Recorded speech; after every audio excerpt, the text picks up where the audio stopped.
Listen, every year people talk about new year, new me, but what happens?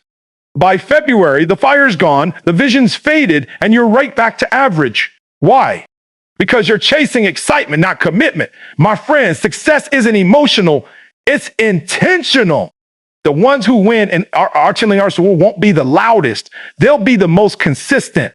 The ones who show up when it's boring. The ones who grind when nobody's watching. That's who dominates the new year. You keep waiting for the perfect time to start. Like there's some magic day when everything's going to line up, when the stars are going to align, and success will just show up at your door. Let me tell you something. That day doesn't exist. Success doesn't wait for January East Saint. Success doesn't care about your calendar, your feelings, or your mood. Success responds to action. You don't need a new year. You need a new level of commitment. I used to be that guy who waited too. I told myself, next week, I'll get serious. Next semester, I'll grind. Next year, I'll change. And guess what? I wasted years waiting for a moment that was never coming. Bant. When I was homeless, sleeping in abandoned buildings, I used to look at people walking to work every morning, clean, focused, driven, and I think, man, one day I'm going to get there. But one day doesn't come unless you make it today. Nobody's coming to save you. Nobody's going to hand you momentum. I had to realize that the clock was already running and I was behind. So I stopped waiting for my situation to get better and decided to get better in my situation. That's when everything changed. You think success is about motivation. It's not. It's about momentum. And momentum only comes when you start moving, even when you're not ready. People love to plan. They love to talk about goals, write them down, color code them, but they don't love to execute. They don't love to wake up early, stay late, and grind when nobody claps. You want Arsenal Arsawu to be your year. Make today your day. Start where you are with what you have and do what you can and do it like your life depends on it, because it does. Man, I didn't get out of that abandoned building because somebody gave me an opportunity. I got out because I stopped saying someday and started saying now. You keep thinking you need more time, more money, more support. No, you just need more hunger. That's what separates the winners from the watchers. The winners don't wait for the calendar to flip. They flip the switch inside themselves. Every second you spend waiting is a second you could have been working. Stop waiting for the right time. Make it the right time. Everybody's got an idea. Everybody's got a dream. You can sit in a room with 10 people and all 10 will tell you what they want to do, but only one of them is actually doing something about it. You know why? Because execution is rare. Talking is easy. Dreaming is comfortable, but doing requires pain, patience, and persistence. And that's where most people quit. I remember when I first started speaking, I didn't have a stage. I didn't have a mic. I didn't even have an audience. I was just talking to whoever would listen. Sometimes that meant 2 people. Sometimes it was a classroom with kids who didn't even care about what I had to say. But I showed up anyway. I wasn't waiting for the perfect opportunity. I was creating opportunities through execution. I didn't have the best clothes, the best platform, or the best connections. I just had grind. I had execution. And that's what separated me from everybody else who was just talking about it. Lance, you can't build a dream off emotion. You build it off repetition. You build it off of doing the small, boring things over and over again until they add up to something big. Everybody wants the highlight reel, but nobody wants to record the practice sessions. You keep saying, I'm waiting until I'm ready, but what if ready never comes? What if the thing holding you back isn't lack of talent, it's lack of consistency? You can't keep saying you want success and then keep choosing comfort. Execution means getting uncomfortable. Execution means showing up when it's inconvenient, when it's painful, when nobody's watching. When there were nights I was exhausted, broke, frustrated, wondering if any of it would ever pay off. But I kept executing because I knew every rep, every speech, every long night was a deposit into my future. You can't withdraw from an account you never deposit into. People want results, but they haven't done the work to earn them. You can't talk your way into greatness. You have to work your way there. Better stop saying one day and start saying day one. You've planned enough. You've talked enough. Now it's time to execute. Because dreams mean nothing if you don't put muscle behind them. There are things in life you can't control, and that's just the truth. You can't control the economy. You can't control how people treat you. You can't control when opportunities come or when they disappear. But what you can control is how you respond. You can control your energy, your effort, and your attitude. Too many of us waste time being frustrated about what we can't change. And that's energy that could have been used to move forward. I learned that the hard way. When I was sleeping in that abandoned building, there were nights I blamed everybody. My past, my parents, the system, the world. I felt like life owed me something because I had struggled. But one day I realized nobody was coming. Nobody was going to fix it for me. I couldn't control that I was born into struggle, but I could control how I reacted to it. I could control how hard I worked to get out.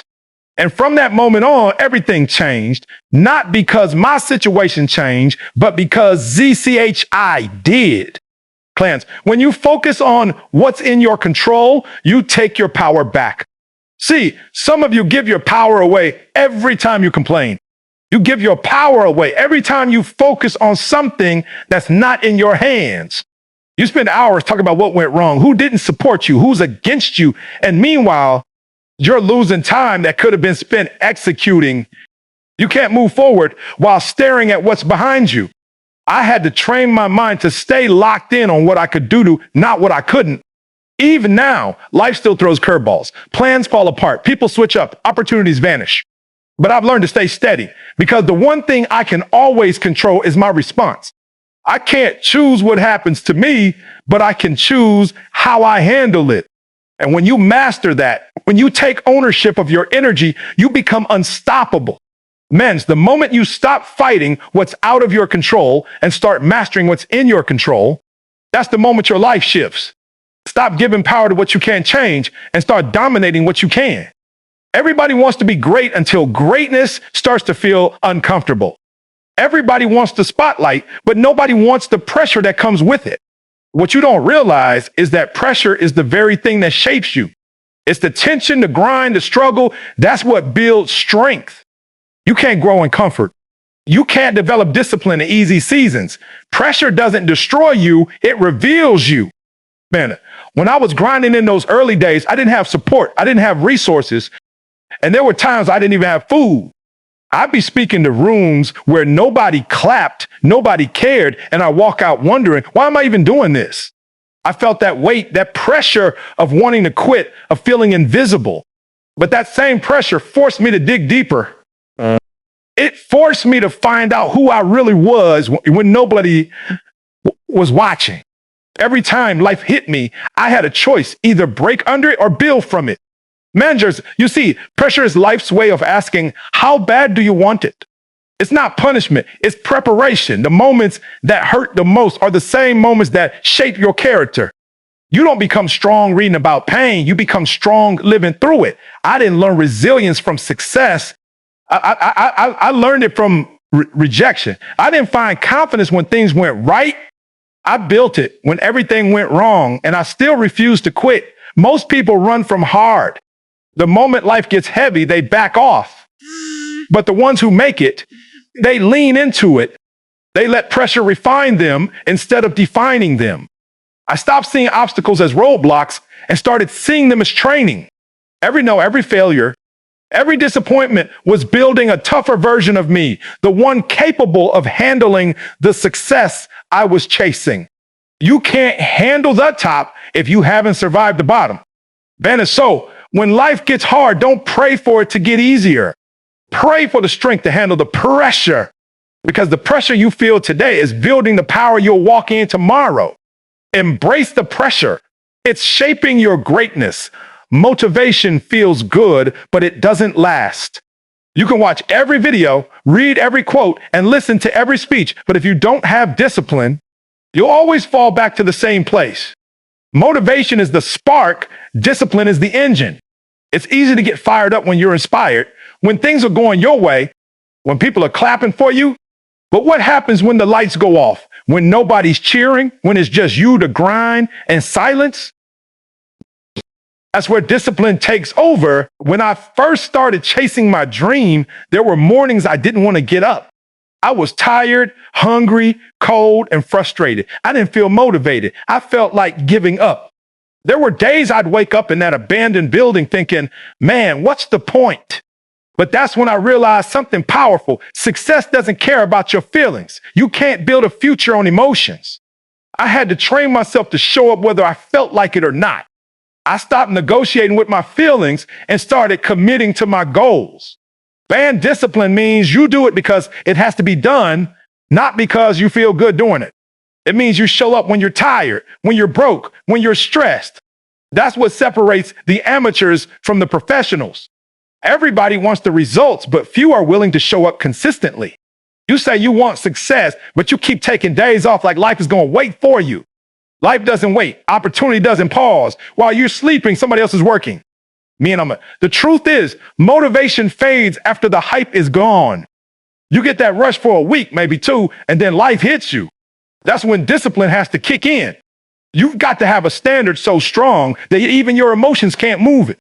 I had to stop chasing hype and start chasing habits. Every day I worked, even when I didn't see results, I was building something inside me, consistency. And that consistency turned to confidence. If you want to win in Arsenling Arsawu, stop depending on how you feel and start depending on what you've decided. Discipline isn't punishment, it's freedom. Because once you master your discipline, you'll never have to rely on motivation again. There comes a point where you have to decide if your future is worth the fight. Because let me be real, success doesn't go to the smartest, the most talented, or even the most connected. It goes to the one who refuses to quit, the one who keeps swinging when everyone else has walked away. I remember being at that breaking point when quitting seemed easier than continuing. I was tired, broke, and mentally drained. I had no proof that what I was doing would ever work. And in those moments, that's when the real battle started, not outside, but inside. No? See, it's easy to talk about dreams when everything is going right, but the real test comes when you give everything you've got and still don't see results. When you're putting in the hours, showing up every day, and it feels like nothing's changing, that's when you find out what you're really made of. There were nights I cried, nights I questioned my purpose, nights I thought maybe I wasn't built for this. But every time I wanted to stop, I'd remember that the pain I felt was temporary, but the regret of quitting would have lasted forever. Jen, you've got to fight for your future like it's already yours. You've got to stop treating your dream like it's optional. Because every time you give up halfway, you're teaching yourself to settle. You're building a habit of quitting. I didn't have the luxury of quitting. I didn't have a backup plan. I was all in, and that's why it worked. I had to fight through rejection, fight through failure, fight through being overlooked. I had to fight through people telling me I wasn't good enough. And let me tell you, when you keep fighting long enough, the world has no choice but to pay attention. And your dream deserves everything you've got. You owe it to yourself to see how far you can go if you just stop giving up. I know it's hard. I know it's lonely. But that future version of you, the one living free, successful, and fulfilled, they're counting on you to not quit today. Keep pushing, keep fighting, because your breakthrough only comes after your refusal to give up